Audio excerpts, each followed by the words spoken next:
Eden আর ডাকবে না Rasel martial. এক যুগের শেষ কলকাতায়।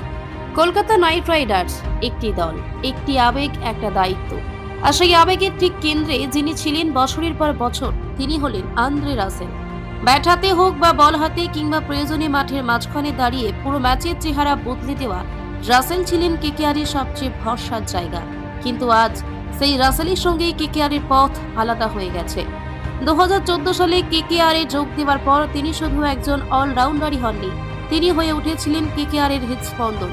তার বিস্ফোরক ছক্কা, তার গর্জন, তার ভয় ডরহীন লড়াই, এই সবই তাকে কেকেআরের ইতিহাসে রেখেছে আলাদা এক অধ্যায়। 2024-এ চ্যাম্পিয়নশিপ জয়ে তিনিও ছিলেন দলের ভরসার স্তম্ভ। কিন্তু ক্রিকেটের মাঠ যেন উচ্ছ্বাসে ভরা, তেমনই কঠিন সিদ্ধান্তেও ভরা। আইপিএল 2026 নিলামের আগে দল গঠন ও ভবিষ্যৎ পরিকল্পনার দিকে তাকিয়ে কেকেআর তৈরি করেছে নতুন স্ট্র্যাটেজি, নতুন রিবিল্ডিং। সিনিয়রদের উপর চাপ কমিয়ে তরুণ তারকাদের আরো সুযোগ দিতে রাসেলকে ছাড়ার সিদ্ধান্ত নিল টিম ম্যানেজমেন্ট। সম্প্রতি তার পারফরমেন্স ছিল ওঠানামা করা। 2025 মৌসুমে ব্যাটে মাত্র 167 রান এবং বল হাতে 8 উইকেট। বয়সের সঙ্গে সঙ্গে চোট, ফিটনেস এবং কন্ট্রাক্ট স্ট্রাকচারের বিষয়ও ছিল গুরুত্বপূর্ণ। 37 বছরের রাসেলকে রেখে ভবিষ্যতের দীর্ঘ পরিকল্পনা সাজানো কঠিন হয়ে উঠেছিল। তাই কেকেআরে রিপোর্টের সঙ্গেই এই সিদ্ধান্ত যেন অনিবার্য ছিল। কিন্তু তাই বলে কি আবেগ কমে যায়? না, একটুও না।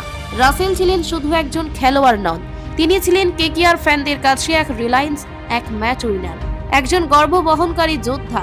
ভক্তদের মনে তিনি আজও সমান তীব্র।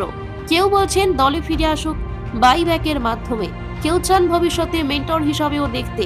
রাসেলের সঙ্গে সম্পর্কটা আর 5টা খেলোয়াড়ের মতো ছিল না, এটা ছিল পারিবারিক। আর তাই আজ এই বিদায় কেবল দল আর খেলোয়াড়দের নয়, এটি এক যুগের সমাপ্তি। তবু আন্দ্রে রাসেল কখনোই কেকেআর ছেড়ে যান না, কারণ স্মৃতি, সাফল্য, আনন্দ এসব তাকে চিরদিন বেঁধে রাখবে কলকাতার সঙ্গে।